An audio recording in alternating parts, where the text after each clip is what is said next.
ating pamahalaan, mula sa nasyonal, sa lokal na pamahalaan. Siyempre, binabati po natin ang ating mga bisita mula sa MMDA sa pangunan ni Chairman Don Artes. Chairman, maraming salamat po.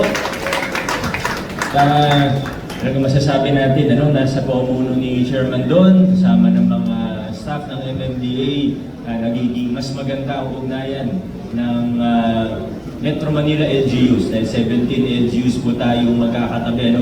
Hindi lang sa tobacco control, pero pati sa mga ibang bagay. Sa pangunguna po ni Chairman Don, doon lang po napasa after so many decades. Halimbawa, ang Unified Traffic Code ng Metro Manila. Marami pa pong iba. Napakalaking bagay po niyan.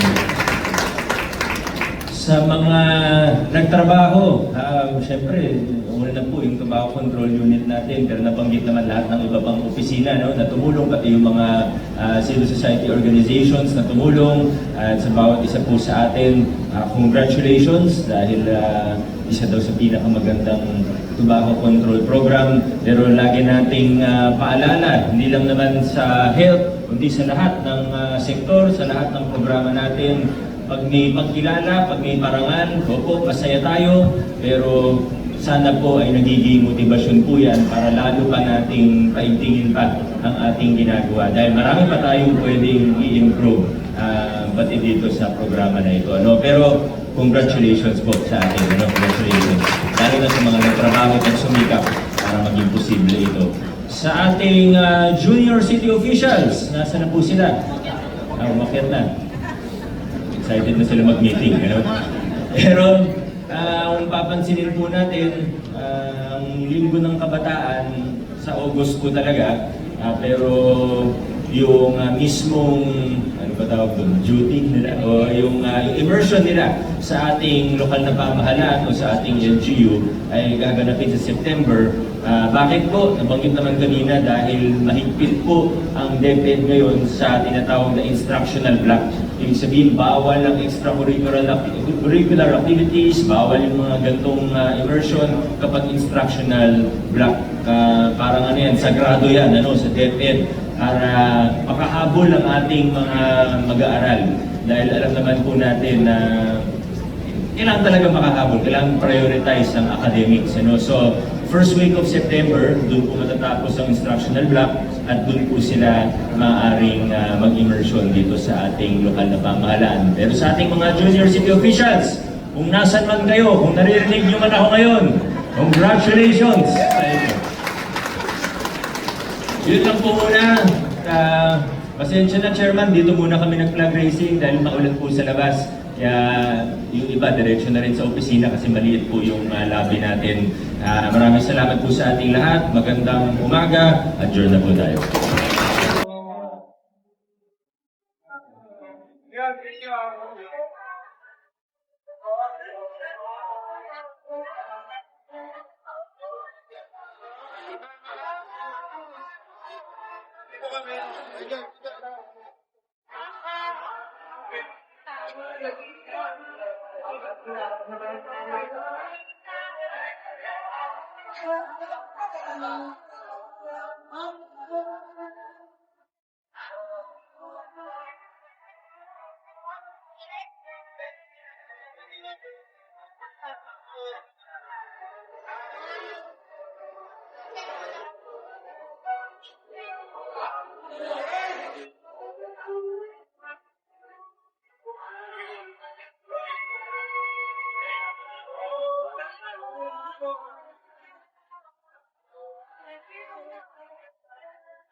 Pagkala na kuya ko.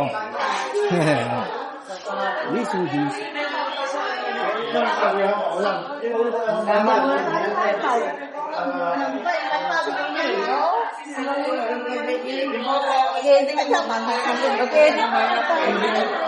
Siguro tayo ito. Siguro mo ako ba? Saan mo ako mag-edit? Saan? Wala ko.